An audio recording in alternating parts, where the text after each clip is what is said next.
எடுத்துக்கொள்ளுங்க. இந்த வேளையில் கூட லூக்கா 12வது அதிகாரம் 35வது வசனம். லூக்கா 12:35.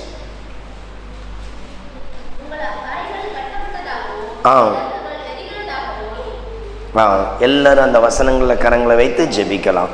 ஸ்தோத்திரிக்கிறோம் ஆண்டவரே, உங்கள் கிருபைக்காக இரக்கங்களுக்காக நன்றி செலுத்துகிறோம். இந்த வார்த்தை மூலமாக எங்களோடு பேசுங்க ஏசப்பா.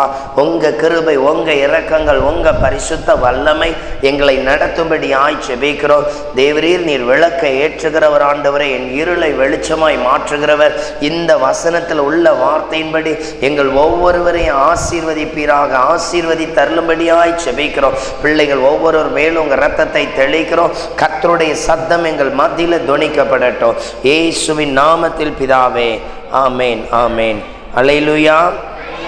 இந்த நாளில் ஆண்டவர் கொடுத்திருக்கிற வார்த்தை, உங்கள் விளக்கு என்ன பண்ணட்டும், எரிகிறதாகவும் உங்கள் அறைகள் என்ன பண்ணட்டும், கட்டப்பட்டதாகவும் என்ன பண்ணட்டும், இருக்கட்டும். இன்றைக்கு ஆண்டவர் சொல்கிற வார்த்தை, உங்கள் விளக்கு என்ன பண்ணணும், எரிந்து கொண்டிருக்கணும். உங்கள் விளக்கு எரிந்து கொண்டிருக்கணும். ஒரு பிரெச்சோல் மனிதனுடைய வாழ்க்கையில் விளக்கு என்பது எதை குறிக்கிறது என்றால், வெளிச்சமுள்ள வாழ்க்கை. அவனுடைய மைண்ட் ரொம்ப வெளிச்சத்தில் இருக்கணும்.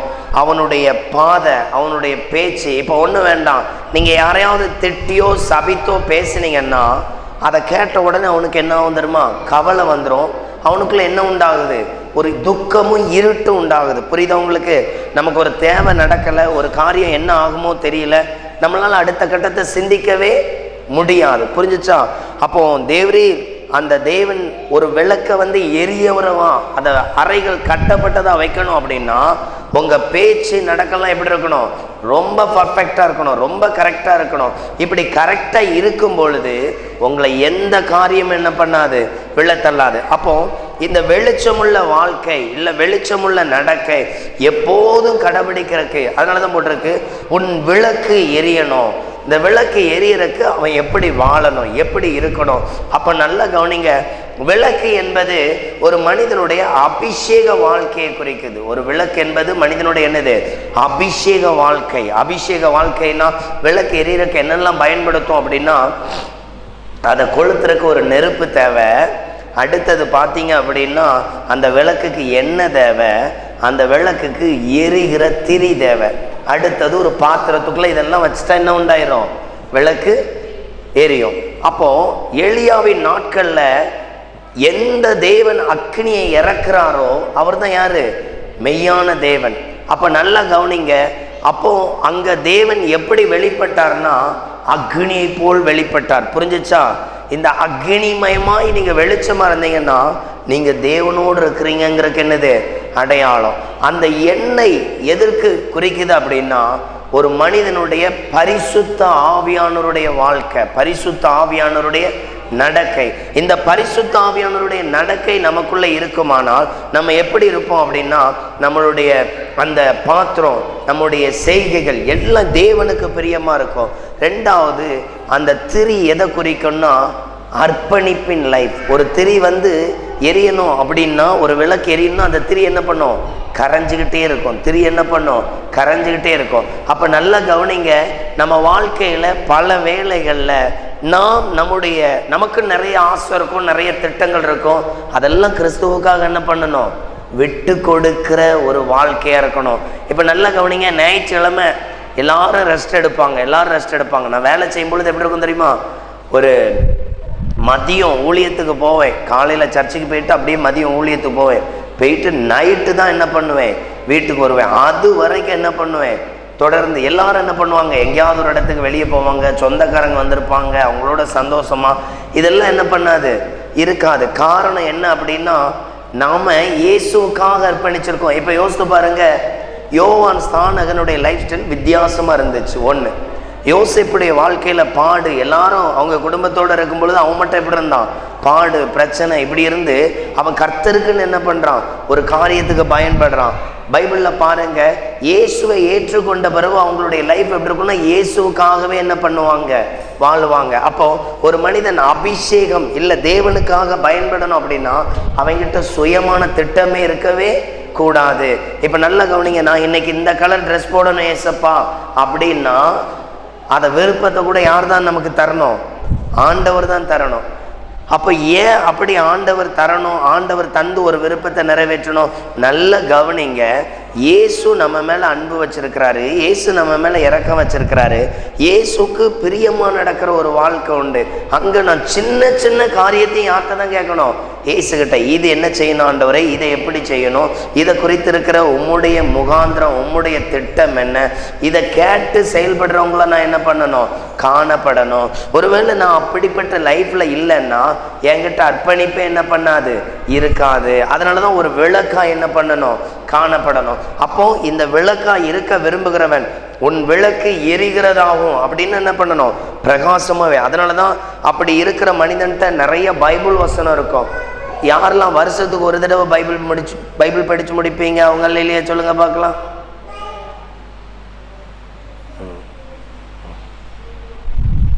டெய்லி எத்தனை அதிகாரம் படிப்பீங்க? நேரத்துக்கு எத்தனை அதிகாரமா படிச்சா வீட்டில் போய்?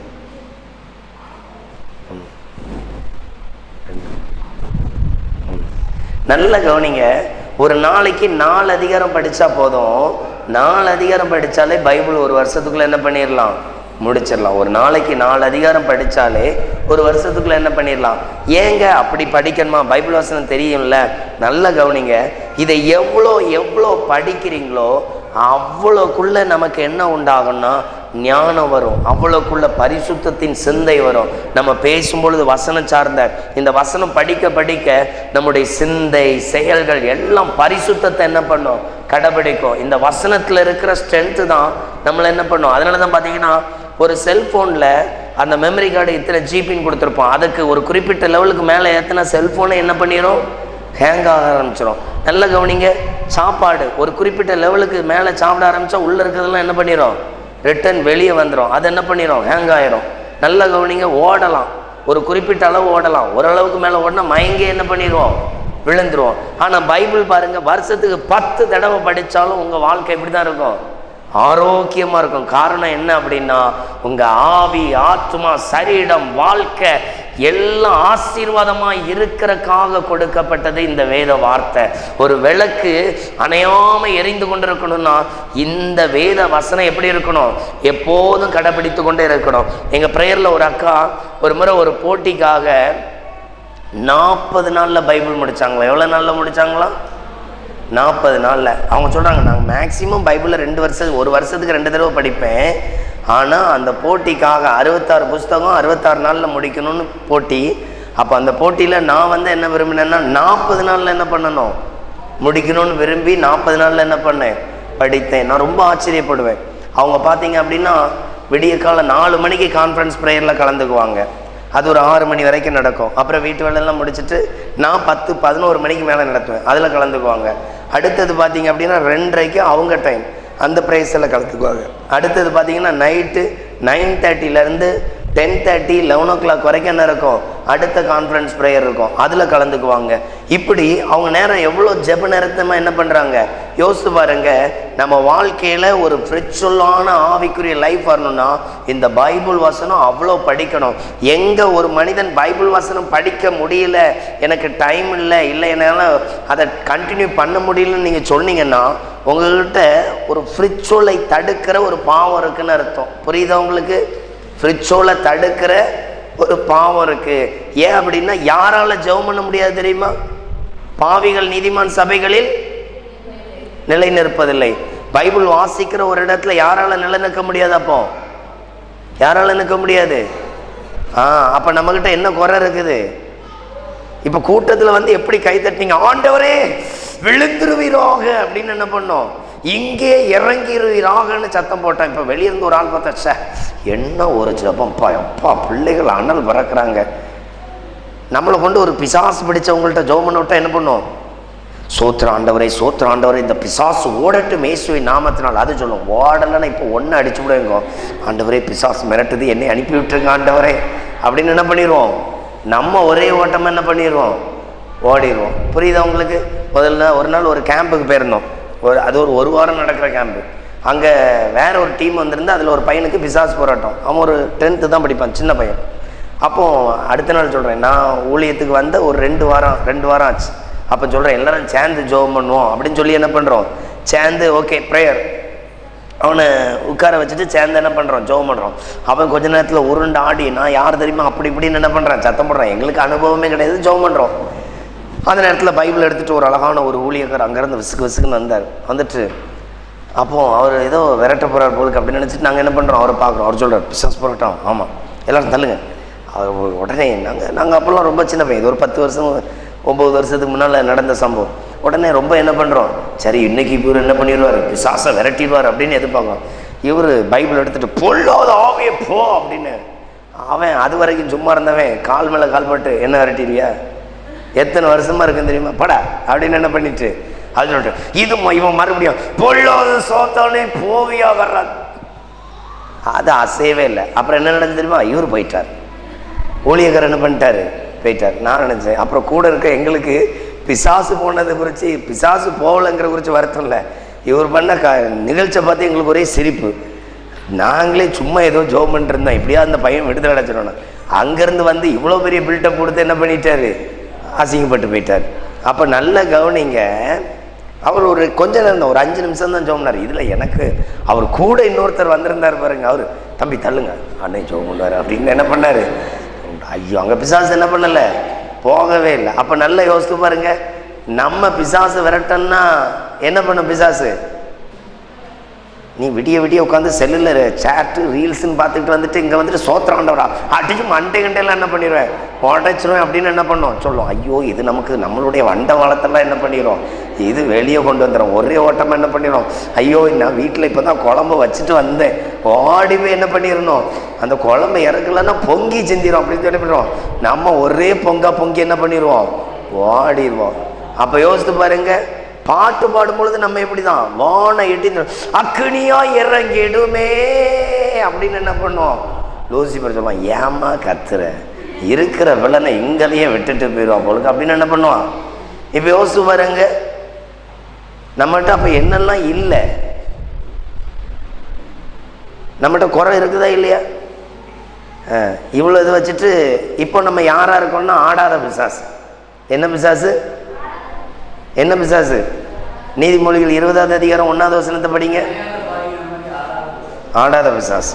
இந்த ஆடாத பிசாசு என்ன சொல்லுது, நீதிமொழிகள் 20:1.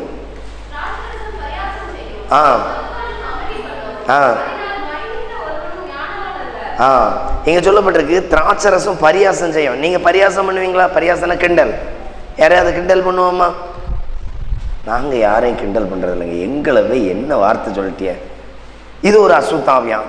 என்ன பண்ணுமா, கிண்டல் பண்ணும், பரியாசம் செய்யும். அடுத்தது மதுபானம் என்ன பண்ணும், அமளி பண்ணும், சண்டை கொண்டு வரும். எப்படி குடிச்சிட்டு சண்டை போடுவாங்களோ நம்ம குடிக்காம சண்டை போடுவோம். நீ வீட்டுக்குள்ள விளங்குவியா, எவ்வளோ நேரம் தூங்கிட்டு இருக்கா எந்தி அப்படின்னு என்ன பண்ணும், இதும்போம். அப்புறம் சொல்லுவோம், நீ வீட்டு பக்கமே வந்துடாத, அந்த கிளவி கிடந்து இன்னும் கத்துறா, ஏதாவது சப்போர்ட்டுக்கு பேசுனியா, யாரு சோத்திரம் போடுறாள் அங்கே என்னது பயங்கர சண்டை. இது என்ன பிசாசு, ஆடாத பிசாசு. இது என்ன பிசாசு, ஆனால் மற்ற எல்லாரும் என்ன பண்ணும், ஆட வைக்கும். சோம் பண்ணாது. என்ன பண்ணாது இந்த பிசாசு, சோம் பண்ணாது. இந்த பிசாசு என்ன பண்ணாது, பரிசுத்தத்துக்கு முக்கியத்துவம் கொடுக்காது. இப்போ இதெல்லாம் நம்மகிட்ட இருக்குதா, கவனிச்சு பாருங்க. நம்ம என்ன பண்ணுறோம், பல வேளைகளில் இப்போ சர்ச்சுக்குள்ள வந்து எப்படி அட்டி பொழியா கையை தட்டி ஆண்டவரே இறங்கிடுவீராக அப்படின்னு சொன்னோம். பட் நம்மகிட்ட என்னெல்லாம் கிடக்குது, நிறைய போராட்டம், நிறைய குறைகள். அப்போ இங்க சொல்லப்பட்டிருக்கு, உங்க விளக்கு எப்போது என்ன பண்ணணும், எரிந்ததாய். அப்ப இந்த எரியணும் அப்படின்னா உங்க வாழ்க்கையில பைபிள் வசனம் என்ன பண்ணக்கூடாது, குறையவே கூடாது. எப்படி படிக்கணும் அப்படின்னா, இப்போ நீங்கள்லாம் என்னை விட நல்லா படித்தால் இல்லையா, நல்லா படித்தால் ஐ எம் 2ஆம் கிளாஸ் பாஸ். நீங்கள்லாம் காலேஜ் என்ன பண்ணியிருப்பிய, என்ன படிக்கிறீ, 12th.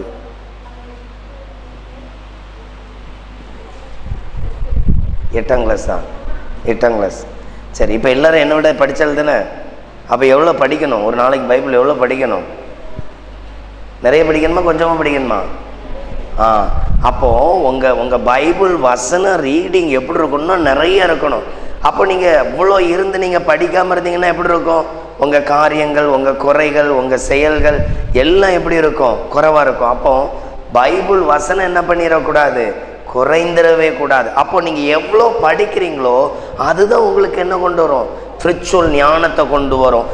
ஒரு மனிதன் பைபிள் வசனம் அதிகமாக வாசிக்க ஆரம்பிச்சிட்டாலே அவன்கிட்ட உலகத்தில் இருக்கிற காரியங்களுடைய அறிவு அதிகரிக்கும். ஏன்னா அவன் படிக்கிற அந்த வசனம் அவனுக்கு ஸ்பிரிச்சுவல் ஸ்ட்ரென்த்தை கொண்டு வரும், ஞானத்தை கொண்டு வரும், எப்படி நடக்கணும்னு கற்றுக் கொடுக்கும், எது பேசலாங்கிறத கற்றுக் கொடுக்கும். அப்போ பைபிள் வசனமே படிக்கிறது குறைவாக இருந்துச்சுன்னா, எங்கள் பிரேசில் ஒரு பையன் இருக்கிறான், அவன் 6வது படிக்கும் பொழுதே 7 மாதத்தில் பைபிள் முடித்தான். எவ்வளோ நாளில் முடித்தான்?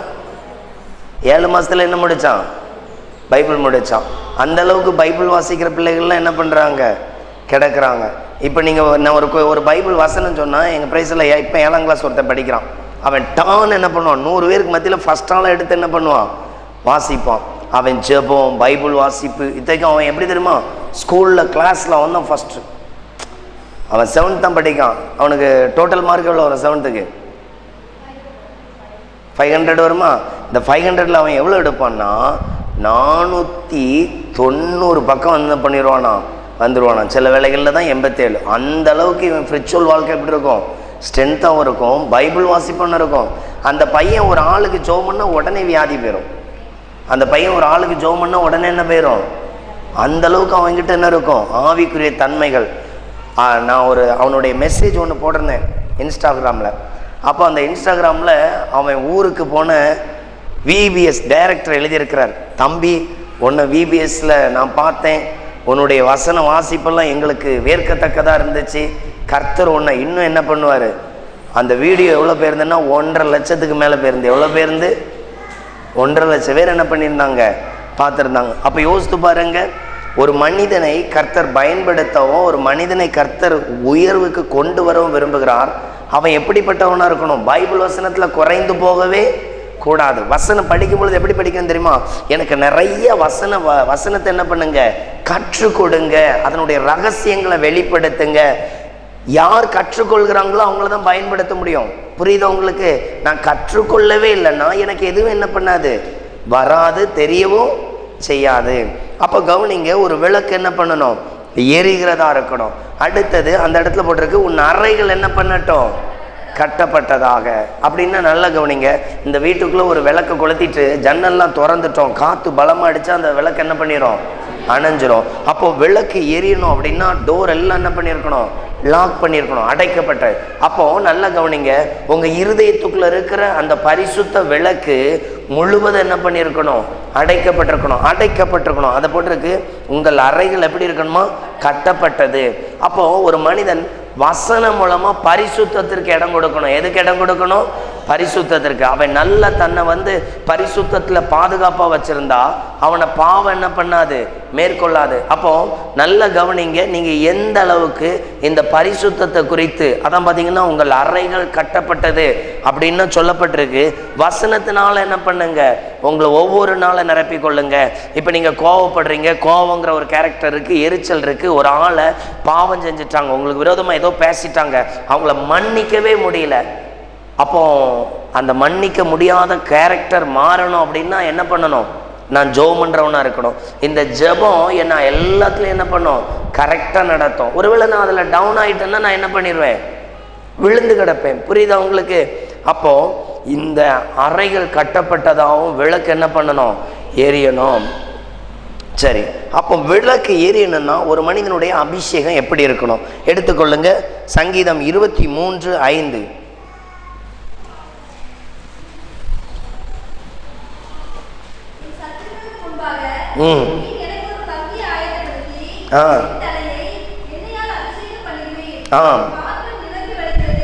போதும். இங்க சொல்லப்பட்டிருக்கு, என் சத்துருகளுக்கு முன்பாக. அப்படின்னா பிசாசு ஒவ்வொரு நாளும் உங்களை வேட்டையாடுறதுக்கு வருவான், அவனுக்கு முன்பாக ஒரு பந்தி என்ன பண்றீர்?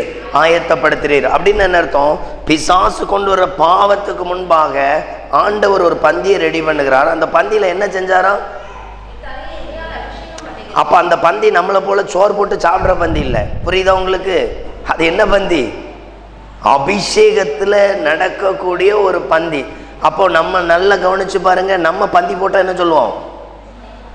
சாப்பாடு. அந்த பந்தி எப்படி போட்டிருக்கு? அபிஷேகம். என் தலை என்ன. அப்போ அந்த இடத்துல என்னன்னா ஒரு ஸ்பிரிச்சுவல் வாழ்க்கை, ஒரு ஜெப லைஃப், ஒரு கூடி ஆராதிக்கிறது இல்லை, தனிப்பட்ட ஒரு ஆவிக்குரிய வாழ்க்கை எனக்கு என்ன பண்றேன். என் சத்துருகளுக்கு முன்பாக சாத்தான் என்ன போராட வர நினைக்கிறான், ஆனா அவனுக்கு முன்பாக எனக்கு என்ன வச்சிருக்கிறேன்னா ஒரு ஸ்பிரிச்சுவலான ஒரு பந்தி ஆயத்தப்படுத்தி அதுல எப்படி அபிஷேகமா என் தலையை இணைநாள் அபிஷேகம். அடுத்தது அந்த அபிஷேகம் எப்படி இருக்குதான், நிரம்பி வழிகிறது. இன்னைக்கு நல்லா கவனிச்சு பாருங்க. நான் நல்லா ஜெபம் பண்றேன், ஆனா என் கணவர் ஜெபம் பண்றதே இல்லை. நான் நல்லா பைபிள் வாசிக்கிறேன், என் பிள்ளைகள் பைபிள் வாசிக்கிறதே இல்லை. இதற்கு காரணம் என்ன அப்படின்னா, நாம நிரம்புற பாத்திரமா மாறவே இல்லை. புரியுதா உங்களுக்கு? நான் நிரம்பினாதான் இன்னொரு குடத்தை அதுல கொண்டு வந்து என்ன பண்ண முடியும், வைக்க முடியும். அப்ப நிரம்பி வழிகிற ஒரு அபிஷேகம். அபிஷேகம்னா என்ன சொல்லுங்க? இப்படிலாம் கேள்வி கேட்பேன்னு தெரிஞ்சா அன்னைக்கு வீட்டில் டேரா போட்டு உட்காந்துருப்பேன். அபிஷேகம்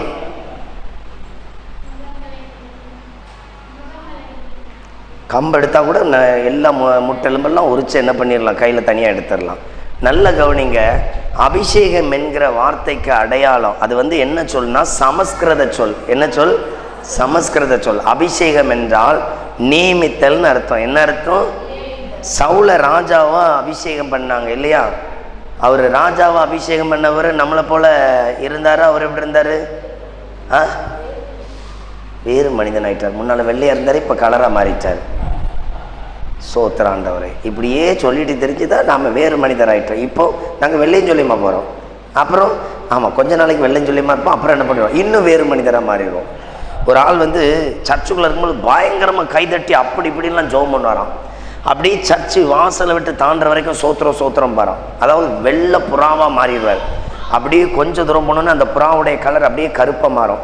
வீட்டில் போனோன்னே டிவியை போட்டுட்டு என்ன பண்ணிடுவார், அப்படியே உட்காந்துருவார். சோத்திராண்டவரே அப்படியே கொஞ்ச நேரம் பார்த்துட்டு அப்புறம் கொஞ்ச நேரத்தில் என்ன பண்ணிடும், அவங்க அம்மா சொல்லுவார், அங்கே நிறைய பாத்திரம் இருக்கு கழுவுப்பா, இந்த வாரம் வந்த உடனே உங்களுக்கு வேலை வந்துருமே அப்படின்னு என்ன பண்ணுறது, இங்கேருந்து ஒரு வெட்டி.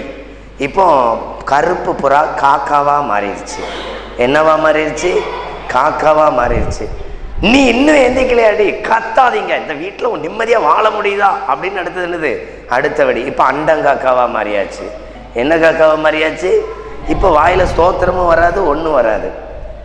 இப்போ என்ன வராது, வாயில இருக்கும். வீட்டில் நிம்மதியாகவே இருக்க முடியல, எப்போ பார்த்தாலும் கத்திக்கிட்டு. சார் பக்கத்து வீட்டில் பிள்ளைகள்லாம் போய் பாருங்க, அங்கே எல்லாமே அவங்களே சமைச்சு என்ன பண்ணுறவ கொடுக்குறவ. பிள்ளைய போட்டு இப்படியா பாடாப்படுத்துறவ.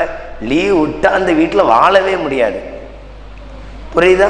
சர்ச்சுக்குள்ள இருக்கும் பொழுது என்னது, ஆண்டவர் இறங்கி வராங்க, ஆமென் அல்லேலூயான்னு என்ன பண்றது சொல்றது. அங்க போனோடனே நம்ம வாழ்க்கையெல்லாம் என்ன பண்ணிடுது, மாறிடுது. சில வீட்டில் சில அப்பா அம்மா சொல்ல, இதை வச்சுட்டு வாழவே முடியாது தம்பி, இதை வச்சுட்டு என்ன பண்ண முடியாது, வாழவே முடியாது. அந்த பிள்ளைல அவ்வளோ சேட்டை பண்ணுமா. ஆனால் கூட்டத்தில் எப்படி இருக்கும், அப்படி தங்கம்னா தங்கம். அப்போ சில பிள்ளைகளுக்கு அதான் எக்ஸாமே காட்ட முடியும். கூட்டத்துக்குள்ள என்ன ஒரு அன்பு, ஒரு தாழ்மை, ஒரு பயபக்தி. அப்ப நல்ல கவனிங்க, நம்மகிட்ட உண்டாகிற நிறைய கேடான குணங்கள்.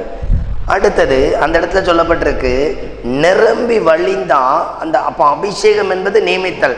இப்போ உங்களை அபிஷேகம் பண்ண ஆண்டவர் என்ன பண்றாரு, ஜெபக்குழு நடத்த பயன்படுத்துறாரு. இன்னும் பார்த்தீங்கன்னா ஊழியத்தில் ஏதோ ஒரு காரியத்தில் பயன்படுத்துறாரு. அப்போ உங்க வாழ்க்கையில அபிஷேகம் வந்தா நீங்க ஏதோ ஒரு காரியத்துக்கு என்ன பண்ணுவீங்க, பயன்படுத்தப்படுவோம். இப்போ அபிஷேகம் பெற்றுட்டு வீட்டில் உட்காந்து தூங்கிட்டு இருந்து என்ன பண்ணணும், கம்பை எடுத்து வெளு என்று வெளுத்து விரட்டி விட வேண்டும். புரியுதா? அப்போ அபிஷேகம் பெற்றா ஆண்டவருக்குன்னு என்ன பண்ணணும், பயன்படணும். நான் தான் சொன்னேன், அபிஷேகம் பெற்றுட்டு சும்மா இருந்தா செத்து போவான். என்ன பண்ணுவான், அபிஷேகம் பெற்றுட்டு சவுல் சரியா வேலை செய்யறதுனால என்ன பண்ணான், நாண்டு கொண்டு செத்தான். பட்டயத்தை நட்டு வைத்துட்டு அவனே என்ன பண்ணிட்டான், விழுந்துட்டான். அவன் அபிஷேகத்துல எங்க தப்பு பண்ணான் தெரியுமா? நமக்கு ஒரே பொறாமப்படுறது மட்டும்தான் தெரியும், வேற ஒண்ணு என்ன பண்ணாது தெரியாது. பைபிள்ல பாருங்க, அமலேக்கியனை என்ன பண்ணணும், அழிக்கணும். அமலேக்கியனை என்ன பண்ணணும், முற்றிலுமா என்ன பண்ணணும். அமலேக்கியனை விட்டுட்டான்ல, கடைசியில் அவன் மகுடத்தை தட்டி பறிச்சது யாரு, தாவீது. சாமுவேலுக்கு அவர் வேற வேலையே இல்லை, சவுலிடத்திலிருந்து எப்பொழுதும் மகுடத்தை தட்ட வேண்டும். அவர் தூங்கும் பொழுது எடுத்துட்டு ஓடிட்டார். ஒரே ஓட்டமா அந்த வயசானவரை பாடாத படுத்துறிய. யார் தட்டி பறிச்சா, எடுத்து தாவீதா. அதை தட்டி பறிக்கணும்னா இடையில ஒருக்கா வாய்ப்பே கிடைக்கும். ஒருத்தன் சொல்லுவான், தாவீது கூட இருக்கிறவன் ஒரே கொள்ளா என்ன பண்ணிடுவோம், கொன்றுவான், தூங்கிட்டு அடக்கான். அவர் சொல்லுவார், அபிஷேகம் பண்ண மனிதனை நம்ம என்ன பண்ணக்கூடாது. எடுத்து வாசிங்க பார்க்கலாம். 2 சாமுவேல் 1ஆவது அதிகாரம். அதில் கேட்பாரு, நீ யார் அப்படின்னு 3ஆவது வசனம்னு நினைக்கிறேன். எடுத்து வாசிங்க பார்க்கலாம். இல்லை 3ஆவது வசனம். அப்போ 5 படிங்க.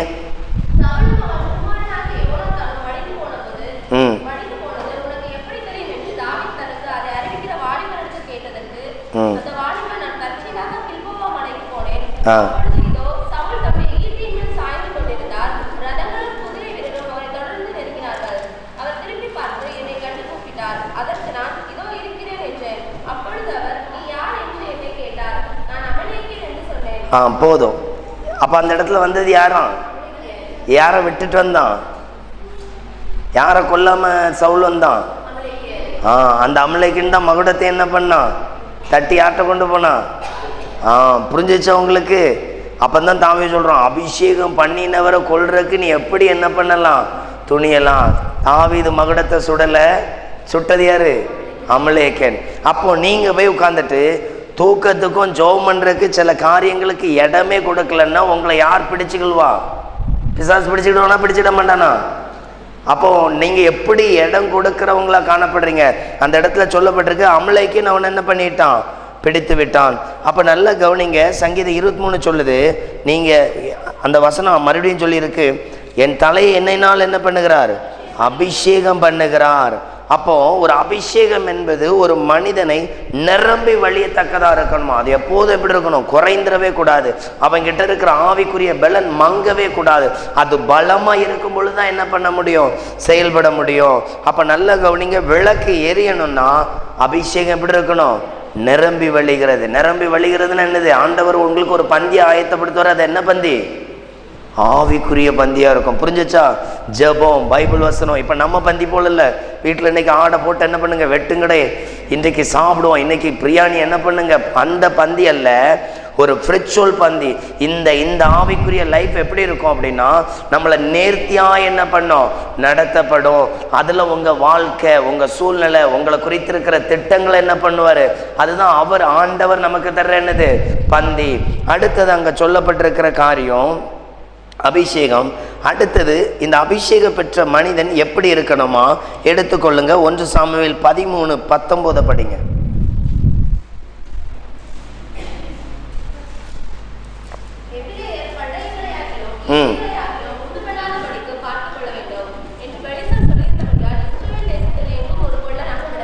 இங்க சொல்லப்பட்டிருக்கு, இஸ்ரவேல் தேசத்துல யார் அகப்படவில்லை?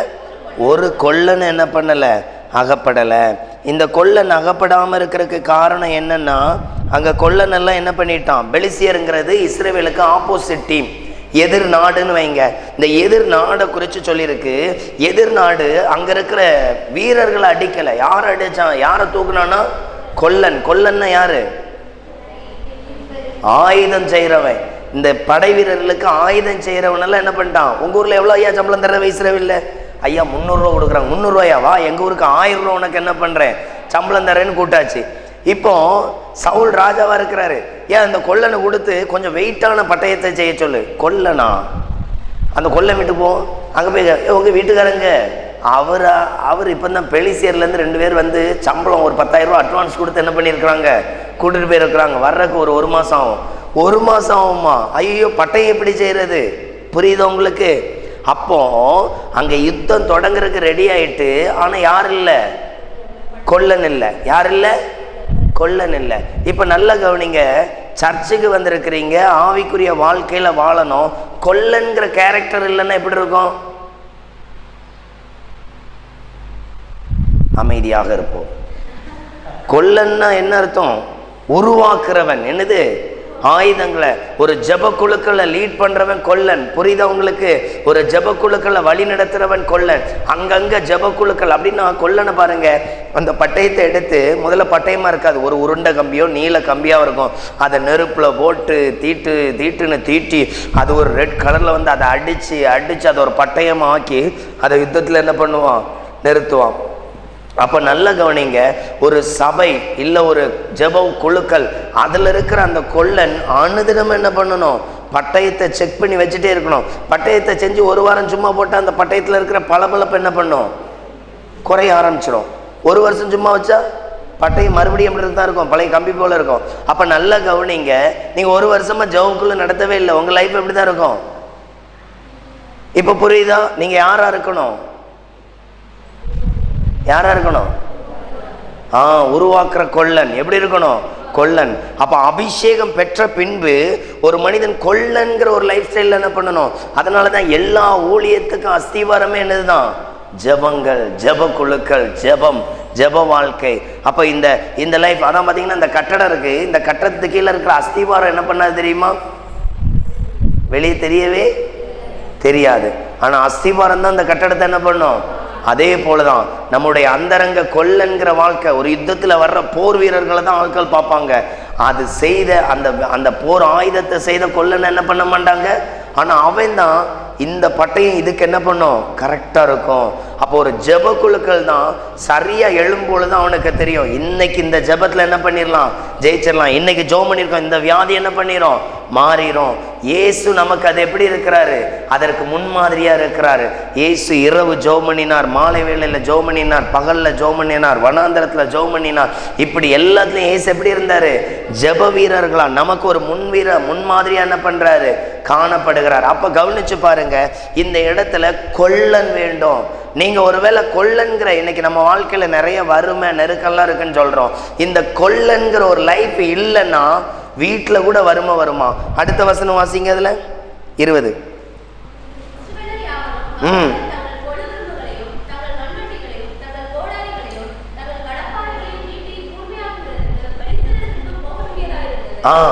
அது இந்த இதில் சொல்லியிருக்க இந்த பொருட்கள்லாம் என்ன அப்படின்னா ஆயுதம். எது? விவசாயத்துக்கு பயன்படுத்தக்கூடிய கொள்ளு விரும்புன்னா என்ன தெரியுமா? ஏர் கலப்பைக்கு கீழே ஒரு கம்பி இருக்கும் இல்லையா? ஏர் உழுவாங்கல்ல, அதுக்கு கீழே ஒரு கம்பி இருக்கும் இல்லையா? அதுக்கு பேர் தான் கொள்ளு விரும்பு. இதை தீட்டுறதுக்கு கூட எங்கே போக வேண்டியிருக்கான்? பெலிசியர்கிட்ட போக வேண்டியிருக்கான். கடப்பாறை, மண்வெட்டி, இதெல்லாம் விவசாயத்துக்கு பயன்படுத்தக்கூடியது. இதை தீட்டுறதுக்கு எங்கே போகணும்? பெலிசியர்கிட்ட. அப்ப நல்லா கவனிச்சு பாருங்க, இந்த இடத்துல சொல்லப்பட்டிருக்கு, ஒரு மனிதன் கொல்லனை இழந்துட்டான்னா விவசாயம் கூட என்ன பண்ணிரும்? புரியுதா? அப்ப ஜெப வாழ்க்கை டவுன் ஆகும் பொழுது உங்க வீட்டுல வருமானம் என்ன பண்ணும்? என்ன பண்ணிரும்? அப்ப இன்னைக்கு நம்ம வீட்டுல ஆசீர்வாதமா இருக்கணும்னா என்ன வரணும்? ஜெப குழுக்கள், ஜெபம். இது எழும்ப எழும்ப எழும்ப அந்த குடும்பத்தில் ஒரு பெரிய மாற்றம் என்ன பண்ணும்? அப்போ ஜெப குழுக்கள்ங்கிறது வெறும் ஊழிய மாத்திரம் அல்ல, அது உங்களுடைய குடும்பத்தின் அன்றாட காரியங்கள், குடும்பத்தின் சகல தேவைகள், அது உங்கள் ஃப்ரிட்சோல் எல்லாத்துலேயும் அது என்ன கொண்டு வருது? ஒரு உயர்வு கொண்டு வருது. அப்போ அபிஷேகம் நிரம்பி வழிகிறதா இருக்கணும். நாம் எப்போதும் உருவாக்குற என்னவா இருக்கணும்? கொல்லனா இருக்கணும். அதான் கவனிச்சு பாருங்க, ஒரு டீச்சர் ஸ்கூலில் எப்படி இருக்கிறாங்கன்னா, அவங்க கையில் ஒரு 30 ஸ்டூடெண்ட்ஸை கொடுக்குறாங்க. 30 ஸ்டூடெண்ட்ஸே அந்த டீச்சர் என்ன பண்ணிடுறாங்க? ஒரு வருஷத்துக்கு ஒருக்கா என்ன பண்ணுறாங்க? பாஸ் பண்ணுறாங்க. அப்படி தானே? 4th-லேருந்து 5th போகிறாங்க, 5th-லேருந்து 6th போகிறாங்க. நல்லா கவனிச்சு பாருங்க, ஒரு வருஷத்துக்கு ஒருக்கா பைபிளை கூட என்ன பண்ண முடியல? படித்து முடிக்க முடியல. ஒரு வருஷத்துக்கு ஒருக்கா என்ன பண்ண முடியல? ஏன் முடியல? அந்த டீச்சர் செய்கிற ஒரு நல்ல கடுமையான அந்த ஒர்க்கை கூட நம்ம என்ன பண்ணுறதில்ல? செய்கிறதில்ல. புரியுதா உங்களுக்கு? அப்போ அந்த டீச்சரு எப்படி ஒர்க் பண்ணுவாங்கன்னா, அங்கே நிறைய பிள்ளைகளுக்கு படிப்பாங்க, ஞாபகம் இருக்காது. சில பிள்ளைகளுக்கு ஹேண்ட் ரைட்டிங் தெளிவாக வராது. இந்த 30 பிள்ளைகளும் 30 குணத்தில் இருக்கும். இந்த டீச்சர் ஒவ்வொரு பிள்ளைகளையும் அப்படியே கரெக்ட் பண்ணி அந்த பாடத்துக்குள்ளே கொண்டு வந்து ஒவ்வொரு டைம்லேயும் அந்த புக்கை பாஸ் பண்ணி நல்ல மார்க் எடுக்க வச்சு அவங்க 100% என்ன காட்டணும்? புரியுதா? அப்போ நல்ல கவனிங்க, நம்முடைய ஸ்பிரிச்சுவல் வாழ்க்கை அப்படி இருக்குதா? 100% பாஸ். இந்த வருஷத்தில் ஒரு முறை ஒரு சர்ச்சுக்கு போயிருந்தேன். அந்த சர்ச்சில் சபை ஆண்டு விழா. அதுக்கு முன்னாடி ஒரு ஆயத்த கூட்டம். அப்போ ஆண்டவர் சொன்னார், உங்களெல்லாம் நான் 2 நாள் ஏசியே பிரசங்கம் பண்ணலை, இல்லைன்னா எங்களும் அவ்வளோ பேரும் ஓடிருப்பியா, அடுத்த நாள் யாரும் வந்திருக்க மாட்டியா. அப்போ அந்த பிரசங்கத்தில் ஆண்டவர் சொன்னார், இவர்களை அனைவரும் என்ன சொல்லு, உங்களுக்கு எதுக்கு என்ன கூட்டம் தரணும், உங்களுக்கு எதுக்கு சபை ஆண்டு விழா வைக்கணும் அப்படின்னு சொல்லி கேளு அப்படின்னாரு. ஆண்டவரை இப்படி கேட்டால் என்ன பண்ணிடுவாவ? என்ன விரட்டி விட்டுருவாவ? ஏன்னா அங்கே சபை ஆண்டு விழாவுக்கு என்ன கூட்டம் வச்சுருக்கு? ஆயத்த ஜபம். அப்போ ஆண்டவர் சொன்ன மாதிரில நான் என்ன சொன்னேன், உங்களுக்கு எதுக்கு ஆயத்த கூட்டம்? போன வருஷம் இருந்தால் அதே 35 பேர் தான் இந்த வருஷம் என்ன பண்ணுறிய? இருக்கிறிய. 5 ஆண்டுகளாகியும் 5 ஆண்டுகளும் எவ்வளவு பேர் தான் இருக்கிய? 35 பேர் தான். உங்ககிட்ட என்ன வரல? ஆத்தும வளர்ச்சியே வரல. அப்படி இருந்தால் அந்த இடத்துல யார் இல்லை? இயேசுவே இல்லாத உங்களுக்கு என்ன இருக்குங்க ஆண்டு விழா? புரியுதா உங்களுக்கு? இதை கேட்டவுடனே அவ்வளோ பேருக்கு இவனை எவன்டா மேடையில் ஏற்றி விட்டதுன்னு என்ன பண்ணிருச்சு? கோபம் பொங்கிருச்சு. அன்னைக்கு கொடுத்த செய்தி என்னது தான் அதான். அப்போ கவனிச்சு பாருங்க, நம்ம வாழ்க்கையில் நம்ம எப்படி இருக்கிறோம்? 5 வருஷமா சர்ச்சுக்கு போகிறோம், எப்படி தான் இருக்கிறோம்? அரை கிளாஸ் பிள்ளை. ஏ ஃபார் அரை கிளாஸ் பிள்ளை போல ஒவ்வொரு நாளும் எப்படி தான் பாட்டு படிக்கிறோம்? ஒரே பாட்டு, ஒரே இது, கையை தட்டணும், கையை தட்டு அப்புறம் அவ்வளோதான் சர்ச்சு முடிஞ்சிருச்சு, என்ன பண்ணிடணும்? அப்போது எப்படி அப்படியே தான் என்ன பண்ணுறோம்? மாற்றம் வரவே இல்லை. அப்போ மாற்றம் வந்தாதான் உங்கள் வாழ்க்கையில் அந்த கொள்ளன்கிறது என்ன பண்ணுறோம்? உருவாக்கப்படுறோம். நான் தானே சொன்னேன் இல்லையா, சில வெளிப்பாடுகள்லாம் முதல்ல சொன்னேன் இல்லையா, இப்படி இருந்துச்சு, இதை காண்பிச்சிருந்தார். இதெல்லாம் எனக்கு ஆரம்ப நாட்களில் கொடுத்த ட்ரைனிங். ஒவ்வொரு காரியத்தையும் சொல்லி தேவ சமூகத்தில் போய் என்ன பண்ணுவேன்? காத்திருந்து ஜெபம் பண்ணுவேன். ஆண்டவரே, இதை தந்திருக்கிறீங்களே, இந்த காரியத்தை தந்திருக்கீங்களே, இதை குறித்து எனக்கு கற்றுக் கொடுங்க, இதை குறித்து கற்றுக் கொடுங்க. ஆண்டவர் நிறைய பேசுவார், அதில் புரிந்து கொண்டது தான் என்னது. அப்போ நல்லா கவனிச்சு பாருங்க, உங்கள் வாழ்க்கையில் நீங்கள் கொல்லனை மாறுறதுக்கு என்னவா இருக்கணும்? வளர்ச்சி இருக்கணும். புரியுதா உங்களுக்கு? பைபிள் வசனத்தில் தேர்ச்சி பெறணும். இது மட்டும் பெற்றா போதுமா? வேற என்னெல்லாம் படிக்கலாம்? கவனிச்சு பாருங்க, நாம் கொல்லனா இருக்கணும், உருவாக்குறதுல குறைந்து போகவே கூடாது. அடுத்தது அங்க சொல்லப்பட்டிருக்கு, ஒரு மனிதனுடைய ஜெபம் எப்படியெல்லாம் மாற்றும், அதை நம்ம பார்க்க போறோம். 1 சாமுவேல் 7வது அதிகாரம் 8வது வசனம்.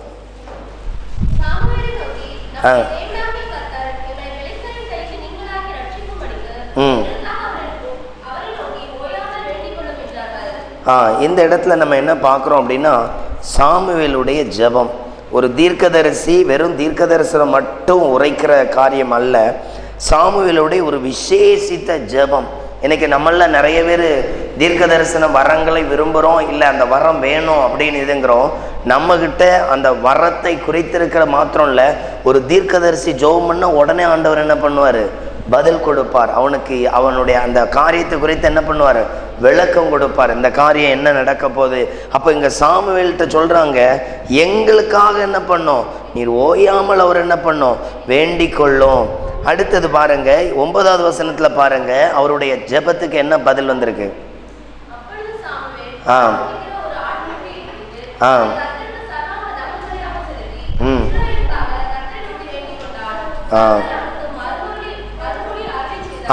இங்க நல்லா கவனிச்சு பாருங்க, உடனே கர்த்தர் என்ன பண்றாராம்?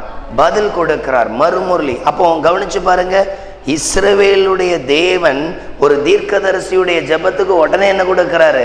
பதில் கொடுக்கிறார். அப்போ நம்மளுடைய வரங்கள், நம்முடைய ஸ்பிரிச்சுவல் ஸ்ட்ரென்த்து இல்லை ஸ்பிரிச்சுவல் பலன் நமக்கு என்ன கொடுக்கிறார்? பதில் கொடுக்கிறார். அப்போ நம்ம எவ்வளோ வேலைகளில் நமக்கு இப்படி எல்லாம் வரங்கள் சார்ந்த ஒரு ஐக்கியம் இல்லை வரங்கள் சார்ந்த வளர்ச்சி, அதற்காக நம்ம எடுக்கிற பிரயாசம், இதெல்லாம் மிக மிக என்னவா இருக்குது? அவசியமாக இருக்குது. உங்களுக்குள்ள வரங்கள் வரும்பொழுதே நிறைய காரியங்களும் உங்களை என்ன பண்ணுவார்? பயன்படுத்துவார், பலப்படுத்துவார், அற்புதங்களை என்ன பண்ணுவார்? செய்வார். அப்போ இந்த வசனத்தை ரொம்ப கவனிச்சு பாருங்க. கர்த்தர் அவருக்கு என்ன பண்ணாராம்? பதில் கொடுத்துட்டார். கர்த்தர் மறுமொழி அருளினார். இந்த இடத்துல யுத்தம் எப்படி இருந்துச்சாம் பாருங்க. 10வது வசனத்துல அந்த யுத்தத்தை குறித்து சொல்லப்பட்டிருக்கு, படிங்க.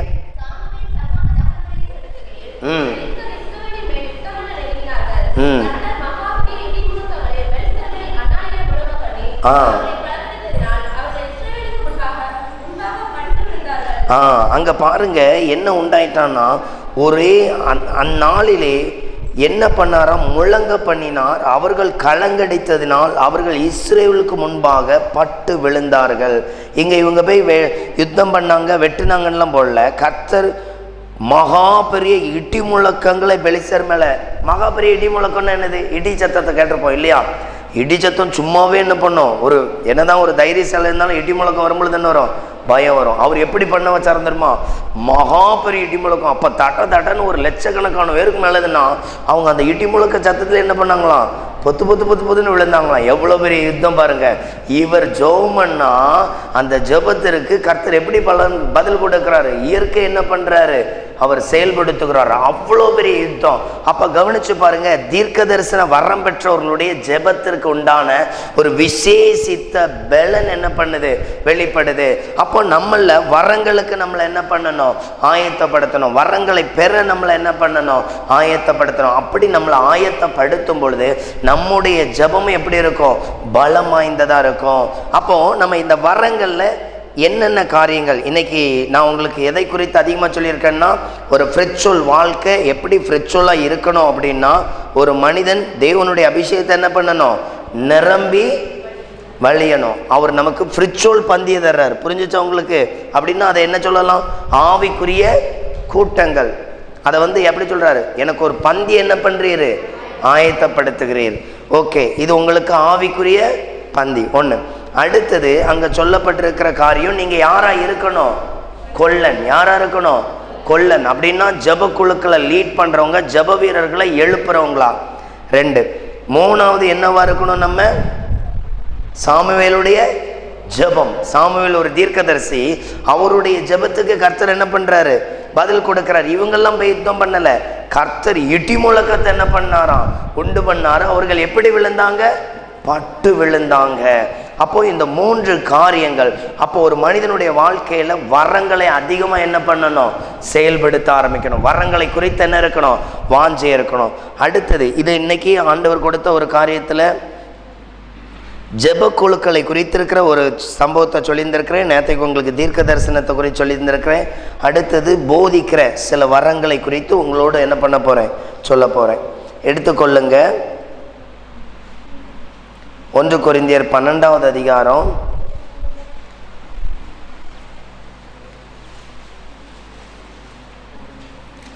1 கொரிந்தியர் 12வது அதிகாரத்தில் எடுத்துக்கொள்ளுங்க, 5வது வசனம். ஊழியங்கள், அதாவது வரங்கள் ஊழியங்கள்ல நிறைய வித்தியாசம் இருக்கும். ஆனா கர்த்தர் ஒருவரே. கர்த்தர் உங்களுக்கு என்ன பண்ணுவாராம், அந்த எல்லா ஊழியங்கள்லையும் நிறைய வித்தியாசம் வச்சுட்டு எல்லாத்தையும் அவர் ஒருத்தர் தான் என்ன பண்றாரு, நடத்துறார். இந்த காரியத்துல இருக்கிற வரங்களை தான் என்ன பண்ண போறோம், நம்ம அப்படி சுருக்கமா தெரிந்து கொள்ள போகிறோம்.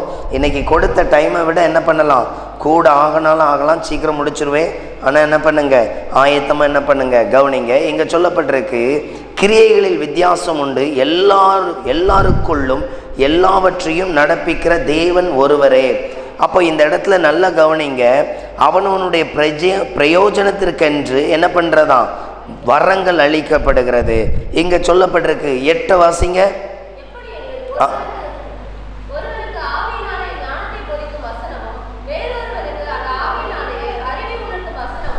போதும். இங்க சொல்லப்பட்டிருக்கு 2 வரங்கள். ஒன்று அறிவை உணர்த்தும் வசனம், இன்னொன்று சொல்லப்பட்டிருக்கு போதிக்கிற, ஆவிக்குரிய போதிக்கிற என்னது, ஞானத்தை வசனம். அப்போ அறிவை உணர்த்துறதும் வசனம் தான், போதிக்கிறது என்னதுதான். அப்போ நல்ல கவனிங்க, இது எப்போ ஒரு மனிதனுக்குள்ள வரும்னா, உணர்த்துற வசனம், அதாவது உணர்வை கொண்டு வருகிறது. நம்ம முன்னால ஒருத்தர் பேசுறாருன்னா, அவர் நமக்கு ஏதோ ஒரு தீமையை செய்ய போறாருன்னா, அவர் பேசிட்டு இருக்கும் பொழுதே ஆவியானவர் நமக்குள்ள இருந்து என்ன பண்ணுவாரு, கவனமா இரு, இவன் ஏதோ என்ன பண்றான், பொய் சொல்றான், ஏமாத்துறான், இவன் நம்மளை என்ன பண்றான், வஞ்சிக்க போறான். சில இடங்களுக்கெல்லாம் நம்ம போகும் பொழுது, அங்க ஜெபம் பண்ணும் பொழுது அவங்க காணிக்கிறது வந்து ஆண்டவர் சொல்றாரு, இது என்ன பண்ணாத, வாங்காத, இவங்க ரொம்ப வறுமையில் இருக்கிறாங்க, இதை ஆசீர்வதித்து என்ன பண்ணு, அவங்களுக்கே கொடு அப்படின்னு சொல்லுவார். அப்போ என்ன பண்ணுவேன், அதை ஜெபம் பண்ணி கொடுப்பேன். அப்போ அவர் சொல்லுவார், இன்னைக்கு நான் இவங்களுக்கு என்ன பண்ணியிருக்கிறேன், கொடுத்துருக்கிறேன், இது இவங்களுக்கு நல்ல ஆசீர்வாதமாக இருக்கும்னு என்ன பண்ணு சொல்லு அப்படிம்பார். சில இடத்துல வாங்க போகிறது சொல்லுவார், இங்கே வேங்காத, இது உனக்கு என்னல்ல, தகுதியானதல்ல, வேண்டாம் அப்படின்னு என்ன பண்ணுவார். அப்போ கவனித்து பாருங்க, இது நம்மளை உணர்வு என்ன பண்ணுது.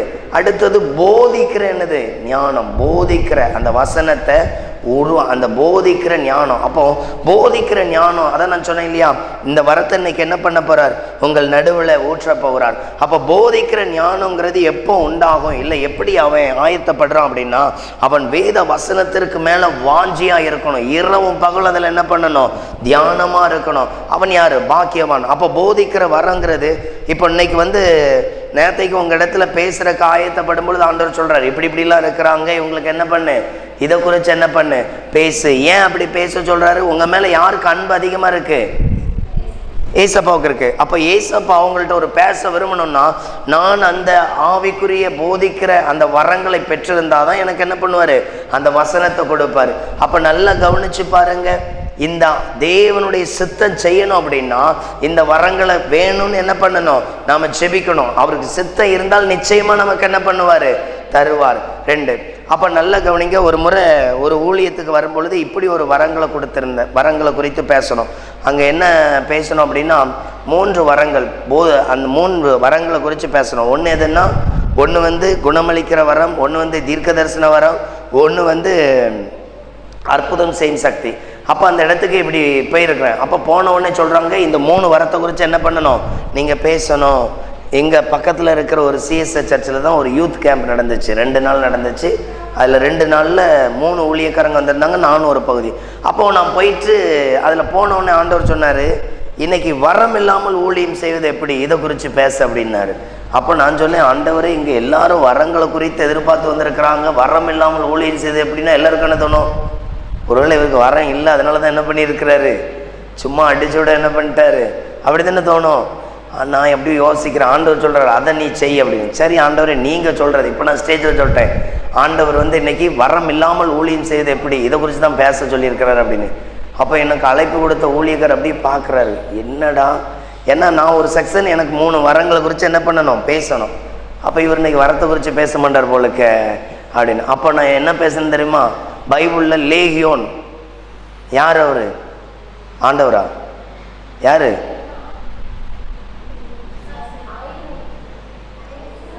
அநேக 1000 பிசாஸ், பைபிள் பிசாசின் தலைவன். வெரி குட், புதுசாக பேர் வைக்கிறிய. உங்களை பேர் வைக்கிற கூட்டத்துக்கு உங்களை அனுப்பி விடலாம். பேர் வைக்கிறதுல இவங்க பெரிய திறமைசாலின். பைபிளில் யார் நிறைய பேர் வச்சா, அவங்களுக்கு சொந்த கருப்பிள்ளைகள் தான் நிறைய அங்கே இருக்கிய. அப்போ கவனிங்க, அந்த இடத்துல சொல்லப்பட்டிருக்கு அவன் லேகியோன். அந்த லேகியோன் அப்படின்னா எத்தனையோ ஆயிரங்களுக்கு மேலையாம், 1000 2000 இல்லை, 12000 எவ்வளோ கணக்கு கொடுத்துருக்கோன்னு நினைக்கிறேன். அவ்வளோத்துக்கு என்னதான் மேலையாம். இப்போ அப்படிப்பட்டவனை ஆண்டவர் குணமாக்கினார் இல்லையா. அவன் அடுத்தாப்புல என்ன பண்ணான், பைபிளை படிங்கன்னா படிக்காமல் இருந்துட்டு அரை கிளாஸில் கொண்டு முதல் நாள் விட்ட பிள்ளை மாதிரி திருன்னு முழிக்கிற, என்ன கேள்வி கேட்டாலும்.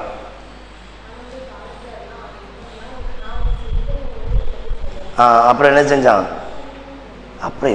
எங்களுக்கு என்னங்க, இன்னும் கொஞ்சம் சோறு போடாம எங்களை விடுவீல என்ன. நல்ல கவனிங்க. அதுக்கப்புறம் என்ன நடந்துச்சுன்னா, அவன் ஊருக்குள்ள போய் என்ன பண்ணுவான், அவன் செஞ்சதெல்லாம் சொல்லுவான். மறுபடியும் அதே இடத்துக்கு என்ன பண்ணுவார், இயேசு வருவார். அது கீழே வசனத்தில் வருவார், லூக்கா 8வது அதிகாரத்தில் இருக்கு. சரியா, அவன் வந்த பிறகு திரளான ஜனங்கள் இயேசுக்காக காத்திருப்பாங்க. அதில் எவரு ஒரு ஆள், ஜெபாலய தலைவன் யாரு, எவரு ஒரு ஆள். அந்த எவரு என்ன பண்ணுவான் அப்படின்னா, தான் மகளுக்காக ஜெபம்னு வருவான். பெரும்பாடுள்ள ஸ்திரீ இருக்கா இல்லையா, அவள் என்ன பண்ணுவான் அப்படின்னா, அந்த இடத்துல சொல்லப்பட்டிருக்கோம், அந்த பெரும்பாடுள்ள ஸ்திரீ இயேசுக்காக என்ன பண்ணுவா, அவருடைய வஸ்திரத்தை தொட்டா இல்லாத எனக்கு என்ன கிடைக்கும், சோகம் கிடைக்கும். அப்போ எந்த அளவுக்கு அவன் ஊர் தெருவெல்லாம் போய் பேசியிருப்பான், ஆண்டவர் அற்புதம் செஞ்சாருங்க, 1 செகண்ட்ல என்னுடைய பிசாசு போராட்டத்தெல்லாம் என்ன பண்ணிட்டாரு, மாற்றிட்டாரு, தெருவா பேசியிருப்பான். அப்போ என்ன சொல்ல, நீ பெற்ற நன்மை என்ன பண்ணு. அப்போ அவன் கீழ்ப்படிஞ்சதுனால அவன் என்னவா மாறிட்டான், ஊழியம் தானே செஞ்சான். அவன் ஊழியக்கார், அப்படி தானே ஊழியக்கார். அவர் எங்கேயா போய் ட்ரைனிங் எடுத்தாரா, எங்கேயாவது 3 நாள் 4 நாள் கேம்ப்ல போய் உட்காந்தாரா, ஆனால் எவ்வளோ பலமா ஊழியம் செஞ்சாரு. அப்போ யோசித்து பாருங்க, உங்களுக்கு ஊழியம் செய்ய முடியுமா, முடியாதா, செய்கிறீங்களா? எங்கெங்க இது வீட்லேயே சோப்பு பண்ணாலே போதும் அவன் ஜெபம்லாம் எப்படி இருக்குன்னு எங்களுக்கு என்ன பண்ணோம் தெரியும். அப்படி என்ன பண்ணிடுவாங்க, சொல்லிடுவாங்க. அப்போ கவனிச்சு பாருங்க, அந்த இடத்துல சொல்லப்பட்டிருக்க காரியம், அவன் பயங்கரமாக என்ன பண்ணான், எந்த வரமும் என்ன பண்ணலை, பெற்றுக்கொள்ளலை. அப்போ அந்த இடத்துல அந்த பிரசங்கத்தை ஆண்டவர் என்ன பண்ணாரு, கொடுத்தார். இது போதிக்கிற வேதவசன ஒரு ஞானம். புரிஞ்சிச்சா, இது ஒரு வரம். ஆண்டவர் அந்த இடத்துல என்ன பண்ணாரு, பயன்படுத்தினார். அதுக்கு கீழே பார்த்தீங்க அப்படின்னா, லூக்கா 10வது அதிகாரத்தில் 70 பேரை 35 கிராமத்துக்கு அனுப்புவார். லூக்கா 10:1 என்ன பண்ணோம் ஆரம்பிக்கும். அதில் பார்த்தீங்கன்னா இவங்களுக்கு எந்த வரமும் கொடுத்துருக்க மாட்டாரு. ஆனால் அவங்க போயிட்டுன்னு சொல்லுவாங்க, எங்களை கண்டு பிசாசுலாம் நடுங்கிட்டு ஏசப்பா அப்படின்னு. உடனே அவர் சொல்லுவார், அதுக்காக சந்தோஷப்படாதீங்க, உங்கள் பேர் என்ன பண்ணியிருக்கு, பரலோகத்தில் எழுதப்பட்டிருக்கு. அப்புறம் லூக்கா 10:19 என்ன பண்ணுவார், வரங்களை கொடுப்பார். சர்ப்பங்களையும் தேள்களையும் சத்துருவின் சகல வல்லமைகளையும் மேற்கொள்ள உங்களுக்கு என்ன கொடுக்குறேன், அதிகாரம் கொடுக்குறேன். அப்போ புரிஞ்சிச்சா உங்களுக்கு? அதுக்கப்புறம் என்ன கொடுக்குறாரு, வரம் கொடுக்குறாரு. அதுக்கப்புறம் என்ன கொடுக்குறாரு, அப்போ உங்களுக்கு ஊழியம் செய்யறதுக்கு இப்போ அழைப்பு ரெடியாக இருக்குதா இல்லையா? அப்போ ஊழியம் செய்யலாமா வேண்டாமா? செய்யலாம். சரியா? நான் இப்போ நீங்கள் அவ்வளோ பேரும் ஒப்பு கொடுத்துருக்கேன். வீட்டில் போய் செய்யாமல் இருந்தீங்கன்னா தூக்கமே வரக்கூடாது. ஆண்டவர் ஒரு வயலுக்கு என்ன வரக்கூடாது, தூக்கமே வரக்கூடாது. மறுபடி புலம்பி அடிச்சு உங்கள் பாதத்தில் விட, நான் ஆண்டவரே தூக்கத்தை தருவீராக, நான் ஊழியம் எங்கேயாவது போய் என்ன பண்ணுவேன் ஆண்டவரே, செய்வேன்னு என்ன பண்ணணும்? அப்படிப்பட்டவங்க ஒரு அல்லேலியா சொல்லுங்க பார்க்கலாம். எங்களை கொல்றதுக்கு ஐடியா போட்டுட்டு அல்லேலியா வேற கேட்குறியா நீ? அப்போ கவனிச்சு பாருங்க, ஆண்டவர் கட்டாயம் என்ன பண்ணுவார், ஊழியம் செய்ய உதவி செய்வார். தூக்கத்தை நல்லா என்ன பண்ணுவார், தருவார். அப்படி தண்டனை கொடுக்குறாருந்தா நம்மளாம் சர்ச்சுக்குள்ளே என்ன பண்ண மாட்டோம், வரமாட்டோம். ஒரு இரக்கமுள்ள அன்புள்ள தேவன். அப்போ கவனிச்சு பாருங்க, இந்த 70 பேருக்கு என்ன கொடுக்கல, ஆனால் பிசாசு துரத்துனேன்னு என்ன பண்ணுறாங்க, சாட்சி சொல்கிறாங்க. அப்போ நம்ம வாழ்க்கையிலையும் அப்படி தேவனுக்கு என்று என்ன பண்ணணும், பயன்படணும். அப்போது இந்த இடத்துல அடுத்து நம்ம பார்க்குற ஒரு போதிக்கிற வரம், அடுத்த ஏற்கனவே நம்ம தீர்க்க தரிசன வரத்தை குறித்து பார்த்தோம், ஜெபக்குழுக்களை பார்த்தோம். அப்போது இந்த 3 வரங்களையும் நீங்கள் செய்ய என்ன பண்ணுங்க, அந்த வரங்களை என்ன பண்ணுங்க, பயன்படுத்துங்க. அடுத்தது சிம்பிளாக ஊழியம் செய்கிறது. சிம்பிளாக என்ன பண்ணலாம், ஊழியம் செய்யலாம். உங்கள் ஊரில் டியூஷன்லாம் இருக்கா? டியூஷனுக்கு போறியாம்மா நீ? இல்லையா? நீ போனியா? போகவே இல்லையா? சரி, டியூஷன் இருக்குதா உங்கள் ஊரில்? சரி, இனி என்ன பண்ணுங்க, ஜூன் மாதத்துலேருந்து என்ன பண்ணுங்க, +2 முடிச்சுட்டு அடுத்து என்ன படிக்க போகிற? +2 முடிச்சுட்டே பல வருஷம் ஆகுதா? அதுக்கப்புறம் என்ன தான் படித்த? படிக்கவே இல்லை. நீ என்ன படிக்கிற? என்ன வேலை செய்கிற? மெட்ராஸில் இருக்கியா? அங்கே தான் இருக்கியா? அங்கே வேலையே ஒர்க் ஃப்ரம் ஹோம் இப்போ வீட்லேயே கொடுத்துருக்காங்க. Okay, very good. நீ அப்போ என்ன செஞ்சுட்டு தான் இருக்கிற? ஒன்றுமே செய்யலை, எஸ்ஸையாக இருக்கிற, சும்மா இருக்கிற, அப்படி தானே? எஸ். சரி, கவனிங்க. ஒரு உங்கள் ஊரில் இருக்கிற 10th கீழே 8th கீழே இருக்க எல்லா பிள்ளைகளுக்கும் டியூஷன் எடு. என்னடு? டியூஷன் எடுத்து அவங்களுக்கு என்ன சொல்கிறது, நம்ம சர்ச்சில் சண்டே கிளாஸ் கொஞ்சம் நேரம் நடத்துவோம். அதனால் அவங்க என்ன பண்ண மாட்டாங்க, நிறைய கற்றுக்கொள்ள மாட்டாங்க. இந்த இலவச டியூஷன் எடுக்கிறதுனால நிறைய என்ன பண்ணுவாங்க, கற்றுக்கொள்வாங்க. அதெல்லாம் செஞ்சால் ஆசீர்வாதம் இல்லையா? அது ஊழியம் இல்லையா? அப்போ அதை செய்ய முடியுமா முடியாதா? முடியும். அப்போ செய்யலாம்ல. அதுக்கு மட்டும் வாய் வராதுங்க. இப்படியெல்லாம் கேட்பீங்கன்னு தெரிஞ்சிருந்தால் முதல் ரவுண்டில் உட்காந்துருக்க மாட்டேன். அப்படியே பின்னால் கேப்பில் என்ன பண்ணியிருப்பேன், ஒழிஞ்சு போய் உட்காந்துருப்பேன். அப்போ புரியுதா உங்களுக்கு? நம்ம என்ன சொல்கிறோம், ஆண்டவரே எங்களுக்கு ஊழிய வாசலே திறக்கப்படலை. இது ஊழியம் இல்லையா? கன்னியாகுமரி மாவட்டத்துக்கு ரிங்கல் டோபே வந்தாராம். என்ன, யார் பேர்? அவர் பேர் என்ன? ரிங்கல் டோபே. அன்றைக்கு வந்த மிஷினரிகள் ஸ்கூல் கட்டினாங்க, மருத்துவமனை உருவாக்குனாங்க, காலேஜ் கட்டினாங்க, நாலேஜ் கொடுத்தாங்க. இன்னும் பார்த்தீங்கன்னா கால்டுவெல், அவர் எங்கே வந்தார்? அவர் எங்கே வந்தார்? எங்களுக்கு கால்டுவெல் எங்கே வந்தார்? சென்னைக்கு வந்தாரா? Very good. வேற எங்கே வந்தார்? கால்டுவெல் எங்கே ஊழியம் பண்ணார்? தமிழ்நாடு. மொத்தம் அடிச்சிட்டோம்ல. இடையங்குடிங்கிற ஒரு மாவட்டத்துக்கு வந்தார். எங்கே வந்தார்? இடையங்குடிங்கிற ஒரு கிராமத்துக்கு வந்தார். மாவட்டம் அது திருநெல்வேலி மாவட்டம் நினைக்கிறேன். இடையங்குடிக்கு வந்தார். திருநெல்வேலியாக இருக்கும் இல்லைன்னா தூத்துக்குடியாக இருக்கும். அங்கே திருநெல்வேலி.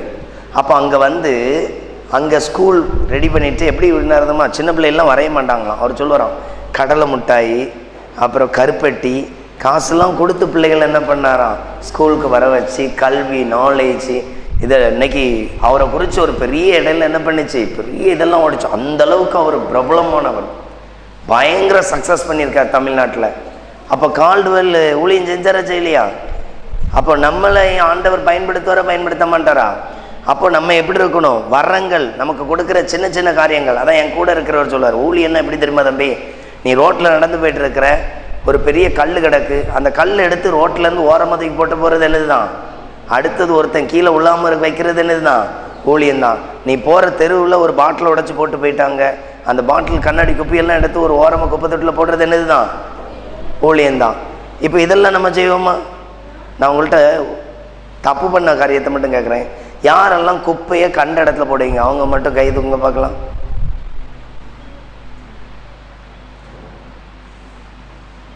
நம்ம வாழ்கிற தேசத்தின் மேலே ஒரு நீட்னஸ் குறித்து அக்கறை இல்லை. ஆனால் எப்படி ஜெபம் தெரியுமா, எங்கள் இந்தியாவை ரட்சிப்பீராக ஆண்டவரே. புரியுதா உங்களுக்கு? இப்போ இந்த வார்த்தை நம்ம அதை செய்கிறோமா செய்யலையா? ரோட்டோரத்தில் எங்கேயோ போய் என்ன பண்ணிடுவோம், குப்பையை தட்டிட்டு போயிடுவோம். உண்மையிலே சின்ன சின்ன காரியங்களை கூட என்ன பண்ணணும், சரி உங்களுக்கு ஒரு 10 சென்ட் இடம் இருக்குது, அந்த இடத்துல ஊரில் இருக்க அவ்வளோ பேர் வந்து குப்பை தட்டினா உங்களுக்கு என்ன வரும்?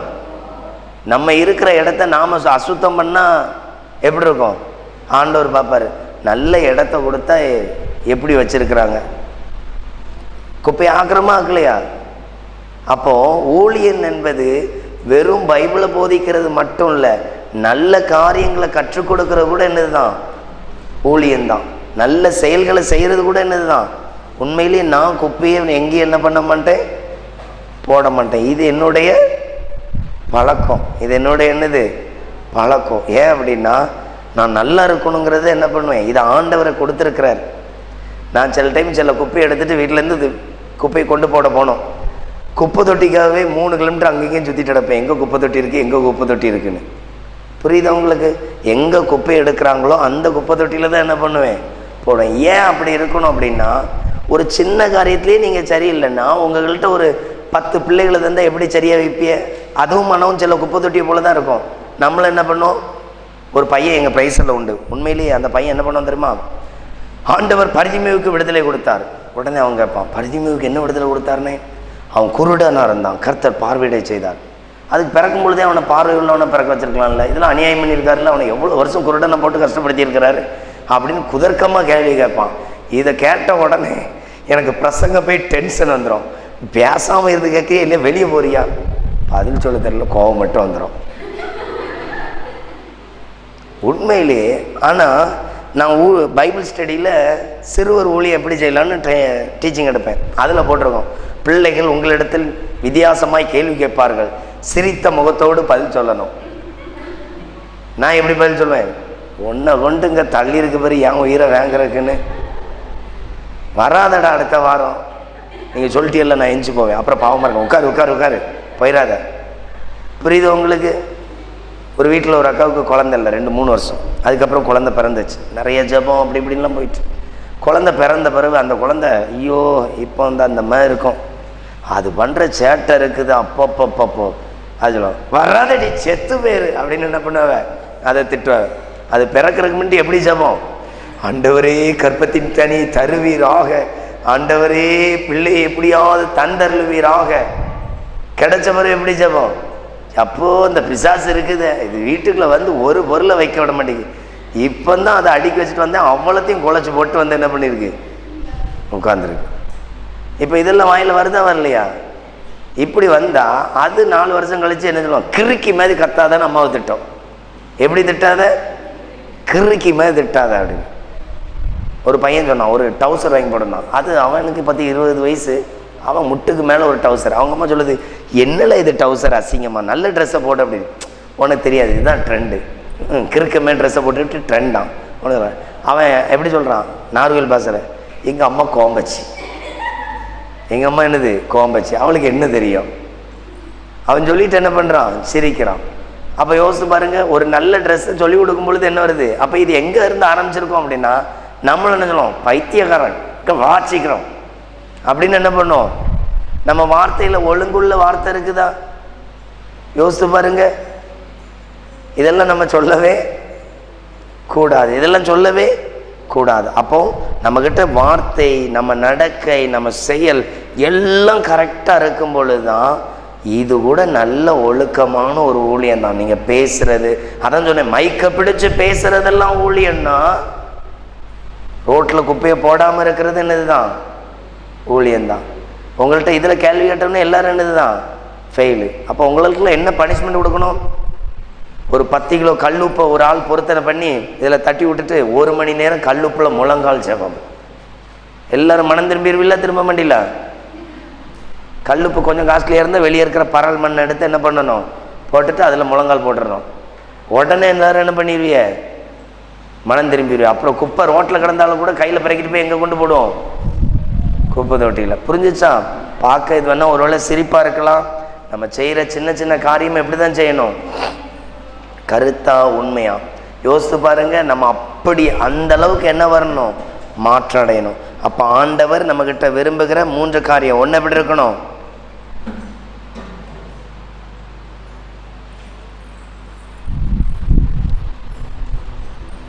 ஒருத்தரின் சத்தத்தைக்கான எப்படி இருக்கணும்?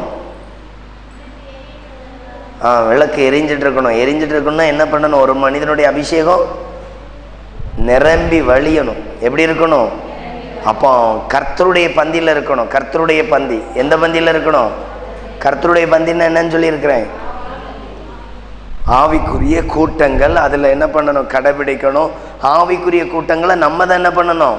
உருவாக்கணும். நீங்கள் ஒரு 10 பேர் இருந்துட்டு சோத்திரம் செய்வோமே இப்படி இருந்தால் அந்த கூட்டம் எப்படிப்பட்ட கூட்டம்? ஆவியில் செத்த கூட்டம். அதுவே உற்சாகமாக கைதட்டி பாடினா அது எப்படி இருக்கும்? ஆவியில் பெலனா இருக்கு. ஜெபம் நல்ல அனல் பறக்க ஜெபம் பண்ணிங்கன்னா அந்த கூட்டம் எப்படி இருக்கு? ஆவியில் எப்படி இருக்கு? ஃபயராக இருக்குன்னு அர்த்தம். புரியுது உங்களுக்கு? அப்போ அப்படிப்பட்ட கூட்டமாக இருக்கிறதும் இல்லாமல் இருக்கிறதும் யார் கையில் தான் இருக்கு? 9 வரைக்கும் கூட்டம்னா 10 மணிக்கு வந்த கூட்டம் எப்படி இருக்கும்? ஆவியில் எப்படி இருக்கு? தூங்கி கொண்டு இருக்கிறது. எப்படி இருக்குது? தூங்கி கொண்டு. அது ஆவியில் ஃபயராக இருக்கிற அனுபவத்துக்கு என்ன பண்ணணும்? வரணும். நிரம்பி வழியணும். எப்படி இருக்கணும்? நம்ம நிரம்பினாதான். நான் உண்மையிலேயே அபிஷேகத்தில் நடத்துறதுக்கு கிட்டத்தட்ட 3-4 வருஷங்கிட்ட ஜெபம் பண்ணியிருக்கிறேன். ஒரு கூட்டத்துக்கு போய் ஆண்டவரே ஜெபம் பண்ணும் பொழுது அபிஷேகத்தில் அநேகர் நிரப்பப்படணும். இதுக்கு எத்தனை வருஷம் ஜெபம் பண்ணியிருக்கிறேன்? ஆனால் அவர் தான் கிருபையாக ஊற்றினார். பட் இந்த கூட்டத்தில் இந்த மாதிரி நடத்துறதுக்கு இத்தனை வருஷம் என்ன பண்ணியிருக்கிறேன்?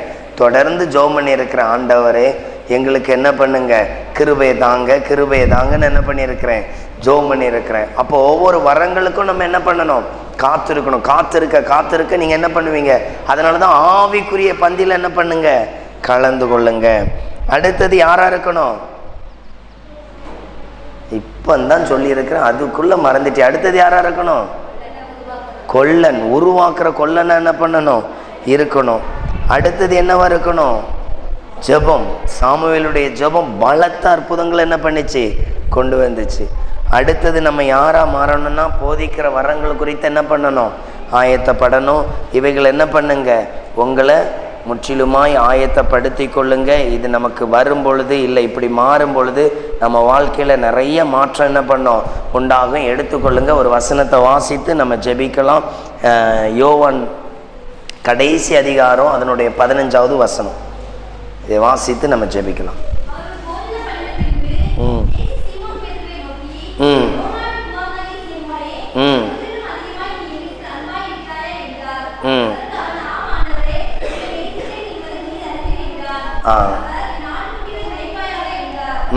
நல்ல கவனிங்க. இயேசு சொல்றாரு, நீ என் ஆட்டுக்குட்டிகளை என்ன பண்ணு? மேய்ப்பாயாக. எப்போ ஒரு மனிதனுக்கு ஊழியம் கொடுப்பார் அப்படின்னா இயேசுவை அவன் என்ன பண்ணணும்? எப்படி நேசிக்கணும்? இவர்கள் எல்லாரையும் காட்டிலும் என்மேல் அன்பாய் அதிக அன்பாய் இருக்கிறவங்க மட்டும்தான் ஊழியம் செய்ய முடியும். நீங்களாம் பில்டப் ராஜாக்கள். யாரு? புரியுதா உங்களுக்கு? நீங்களாம் யாரு? கூட்டத்தில் வந்து அனல் பறக்க கை தட்டிட்டு ஆன்னு என்ன பண்ணிடுவிய? ஆக்ஷனை போட்டுருவிய. வீட்டில் இருக்கிற வீட்டுக்காருக்கு யாரெல்லாம் 1 மணி நேரம் ஜோம் பண்ணுறீங்க? என் வீட்டுக்காரர் ரட்சிக்கப்படலை, நான் அவருக்காக டெய்லி 1 மணி நேரம் ஜோம் பண்ணுறேன். அவங்க இல்லையே சொல்லுங்க. ஒரே ஒரு கை 2 1 மணி நேரம் ஜோம் பண்ணுறீங்களா டெய்லி? புரிஞ்சிச்சா? இந்த ஆத்மா மேலேயே பாரம் வரலன்னா நம்ம எந்த ஆத்மாவை போய் பிடிப்போம்? புரிஞ்சிச்சா? இவர் எல்லாரையும் காட்டிலும் என் மேல் அன்பா இருக்கிறாயான்னா அன்பா இருந்தாதான் என்ன செய்ய முடியும்? என்ன செய்ய முடியும்? ஊழியம் செய்ய முடியும். அப்போ அன்பா இருக்கிறவங்க ஊழியம் செய்யலாம். அவங்களுக்கு தான் ஊழியத்தை என்ன பண்ணுவாரு? யார் மேல அன்பா இருக்கணுமா? பைபிள்ல ஒரு வசனம் இருக்குல்ல, நீங்கள் என்னிலும் என் வார்த்தை உங்களில் நிலைத்திருந்தால். இதை நேற்று படிச்சோம்ல, பைபிள்ல கம்யூனியன் பிரேயர் எடுப்பீங்க அப்படிதானே? கம்யூனியன் என்ன பண்ணுவீங்க? திருவிருந்தில் அது எத்தனாவது வசனம் போட்டிருக்கோம்? ஜீவ அப்பம் நானே. 48 58 வரைக்கும் இருக்கும். யோவான் 6வது அதிகாரம் 48 58 வரைக்கும் இருக்கும். அதில் 57வது வசனத்தை படிங்க.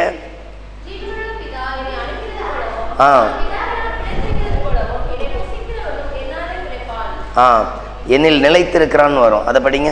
அது இல்லை.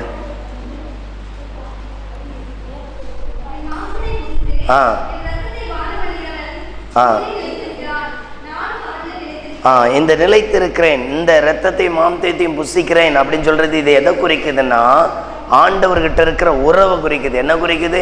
ஒவ்வொரு கம்யூனியன் திருவிருந்து எடுக்கும் பொழுது அவருடைய ரத்தம் எனக்குள்ள என்ன பண்ணுது? உண்டாகுது. அதனால் அவருடைய ரத்தம் என் சரீரத்தில் என்ன பண்ணுது? ஓடுது. அவருடைய மாம்சத்தை புசிக்கும் பொழுது என் சரீரத்தில் யாருடைய மாம்சம் இருக்குது? இதுதான் நிலைத்திருக்கிறான். புரிஞ்சிச்சா உங்களுக்கு? இப்போ நிலைத்திருக்கிறான்னு என்னது? என் சரீரமும் இயேசுவின் சரீரமும் ஒரே சரீரம். அப்போ நல்லா கவனிங்க, உங்களை ஆண்டவர் எப்படி வச்சிருக்கிறாருன்னா அவரை போல என்ன பண்ணியிருக்கிறாரு. அப்போ நான் நேசிக்கிறேன் அப்படின்னாலே நான் என்ன செய்வேன்? ஊழியம் பண்ணுவேன். இப்போ நீங்கள் நேசிக்கிறது எப்படி இருக்கு? எப்படி இருக்குது? குறைவா இருக்குது. புரிஞ்சிச்சா? உங்க அன்பு எப்படி இருக்குது? குறைவா இருக்குது. அப்போ உங்க அன்பு பூரணம் ஆகணும்னா நீங்க என்ன செய்யணும்? என்ன செய்யணும்? ஊழியம் செய்யணும். ஜெபக்குழு நடத்துறது ஊழியம் தான். திறப்புல நின்று ஜெபம் பண்றது ஊழியம் தான். அழிந்து போற ஆத்துமாக்களுக்காக ஜெபம் பண்றது ஊழியம் தான். சபைகள்ல என்னென்ன காரியங்கள் உங்களுக்கு வாய்ப்பு கிடைக்குதோ அது எல்லாமே என்னதுதான். அப்ப அதுக்கு நீங்க என்னவா இருக்கணும்? இயேசுவை நேசிச்சா மட்டும்தான் இதை என்ன பண்ண முடியும். இப்ப நேசிக்கிறவங்க அல்லையிலேயே சொல்லுங்க பார்க்கலாம். அப்ப ஊழியம் செய்யறவங்க அல்லையிலேயே சொல்லுங்க. அதுக்கு ஏன் லேட்டா வருது அல்லையிலையா? அப்ப இன்னும் நம்ம என்ன பண்ணணும்? அதுக்கு ஆயத்தப்படணும். இதுதான் நிலைத்திருக்கிறது. ஒரு மனிதன் பேதுருவை சொல்றார், 3 முறை பேதுரு என்ன பண்ணாரு? மறுதளித்தார். 3 முறை இயேசு கேட்கிறார், என்ன நேசிக்கிறாயா நேசிக்கிறாயான்னு. புரியுதா உங்களுக்கு? அப்போ ஊழியம் செய்கிறவன் இயேசு என்ன பண்றான்? அதிகமாய் நேசிக்கிறான். ஒருத்தன் லேட்டாவே வருவான். நாங்கள் அப்போ ஏன்டா லேட்டா வர, டைமுக்கு வந்து போனா எவ்வளோ நல்லா இருக்கும் அப்படின்னு அவன் சொல்லுவான். அந்த அம்மாவுக்கு வயசான ஒரு அம்மா, அந்த அம்மா பேரை சொல்லிட்டு அந்த அம்மாவை சொல்லுவான், அவன் சலம்பிட்டு அடப்பா அப்படின்னு. சலம்பிட்டு அடப்பான்னா ஏதாவது ஒளறிட்டு இருப்பா. உட்காந்து என்ன பண்ணுவான்? சண்டே கிளாஸ் டீச்சரை அந்த பையன் ஒரு 10th படிப்பான். நான் இப்போ டைமுக்கு வர வேண்டாமா, அட்டெண்டன்ஸ் போடுற மாதிரி வர்றேன் அப்படின்னு. அவன் அந்த அம்மா பேரை சொல்லிட்டு அவன் ஏதாவது சலம்பிட்டு அடப்பா சிறையா இருக்கும் அப்படின்னு என்ன பண்ணுறான்? சொல்கிறான். சரி, அந்த அம்மா தான் எப்படி நடத்துதுன்னு சொல்லி அங்கே போய் அன்னைக்கு போய் உட்காந்துருந்தேன். ஏன்னா அப்போ வந்து நான் பெரிய பையன், இந்த சின்ன பசங்களோட பழக்கம் உண்டு. அப்போ நான் ஊழியம் செய்யலை அந்த சர்ச்சில். அப்போ அந்த சண்டே கிளாஸில் அந்த அம்மா என்ன பாடம் நடத்துதுன்னு சொல்லி போய் உட்காந்துருக்கிறேன். அந்த அம்மா சொல்லுது, ஆபிரகாமுடைய வேலைக்காரன் ஈசாக்குக்கு பொண்ணு பார்க்கும்படி கடந்து போனான். ரெபேக்கா எல்லா ஒட்டகத்திற்கும் என்ன பண்ணான்? தண்ணி வார்த்தாள். 10th பசங்களுக்கு என்ன கிளாஸ் எடுக்க தெரியுமா? ஈசாக்குக்கு பொண்ணு பார்த்ததை குறித்து கிளாஸ் எடுக்கவ. அது பேசும் பொழுது பாத்தியா, அந்த பிள்ளை வந்து எல்லா ஒட்டகத்துக்கும் தண்ணி வார்த்ததுனால அது கர்த்தர் ஆயத்தம் பண்ணினதுன்னு என்ன பண்ணிட்டான்? அவளுடைய கீழ்ப்படிதல் ஒழுங்க பாத்தியா. யாருக்கு கொண்டு வந்து என்ன பண்றாரு? அந்த அம்மா கொடுக்குது. இதை பார்த்துட்டு இவன் குறை சொன்னதுக்கு என்ன இல்லை இப்படி. அதாவது 10th பையனுக்கு வந்து என்ன கிளாஸ் எடுத்திருக்கு? பொண்ணு பார்க்க போறதை குறித்து பசங்க எடுக்குது. இப்போ அவன் அதை பார்த்து என்ன பண்ணுறான்? அவன் சொல்லிட்டு சிரிச்சிட்டு இருக்கான், பதிலா கிளாஸ் எப்படி இருக்குன்னு அப்படின்னு என்ன பண்ணுறான்? அப்போ நல்லா கவனிச்சு பாருங்க, ஒவ்வொரு காலகட்டங்களுக்கு ஏற்றாப்புல எல்லாம் மாறுது. புரியுதா உங்களுக்கு? ஒரு காலத்தில் வீட்டில் ஒரே ஒரு ஃபோன் இருந்துச்சு. இன்னைக்கு எல்லா பிள்ளைகளுக்கும் என்ன இருக்கு? ஃபோன் இருக்கு. எல்லாம் நிறைய மாற்றம் வருது. பிள்ளைகளுடைய படிப்பு, காரியங்கள், ஞானத்தில். அப்போ நல்லா கவனிச்சு பாருங்க, நம்மளுடைய சண்டே கிளாஸும் அப்படியே இருந்தால் எப்படி இருந்திருக்கும்? இப்போ 10ஆம் கிளாஸ் பையனை பிடிச்சி வச்சுட்டு தாவீது கோலியாத்தோடு யுத்தம் பண்ணினார், கர்த்தர் அவனோடு இருந்ததுனால இப்படி ஒரு வார்த்தையை சொன்னால் அவனுக்கு எப்படி இருக்கும்? எப்பண்டா இந்த கிளவி விடும் அப்படின்னு சொல்லி என்ன பண்ணும்? அப்படி தானே தோணும். அப்போ அவனுக்கு ஏத்தாப்புல என்ன பண்ணணும்? பரிசுத்தத்தை குறிச்சோ பாவத்தை குறிச்சோ இல்லை அவனுடைய முன்னேற்றத்தை குறிச்சோ அதுக்கேத்தாப்புல பேசும்பொழுது அவனுக்கு என்ன பண்ணும்? அங்கே போய் நின்றுக்கிட்டு அப்படி ஒரு பாடத்தை எடுத்து என்ன எப்படி இருக்கும்? அப்போ ஒவ்வொரு கட்டங்கள்லையும் என்ன இருக்கணும்? வளர்ச்சி இருக்கணும். அதான் காலத்தை பார்த்தால் நீங்க எப்படி இருக்கணுமா? மறுபடியும் எப்படி இருக்கிறிய அப்படின்னா நீங்க யாரு? மனநிலை குன்றிய. அப்ப நம்ம வாழ்க்கையில அந்த வசனம் சொல்லுது, நீ குழந்தையா இருக்காத, எப்படி இன்னும் வளர்ச்சி உள்ளவன என்ன பண்ணு? மாறு. அப்போ நம்ம பிள்ளைகளை இன்னைக்கு நிறைய வேலைகள்ல கிறிஸ்துவுக்குள்ள உருவாக்க வேண்டியது நம்முடைய வேலை. அப்ப நம்மளே பல வருஷமா எப்படிதான் இருக்கிறோம்? அதே இந்த ஆரம்ப நாட்களில் படித்தது போலேயே படிச்சுட்டு இருக்கோம். அப்போ வளர்ச்சி வரும்பொழுது தான் என்ன வேலை செய்யும்? கிரியைகள் வேலை செய்யும். அப்படியே நம்ம எழுந்திருக்கலாமா? இன்னைக்கு நம்ம ஒரு அபிஷேகத்தை குறித்து என்ன பண்ண போகிறோம்? சரியா? ஜெபம் பண்ண போகிறோம்.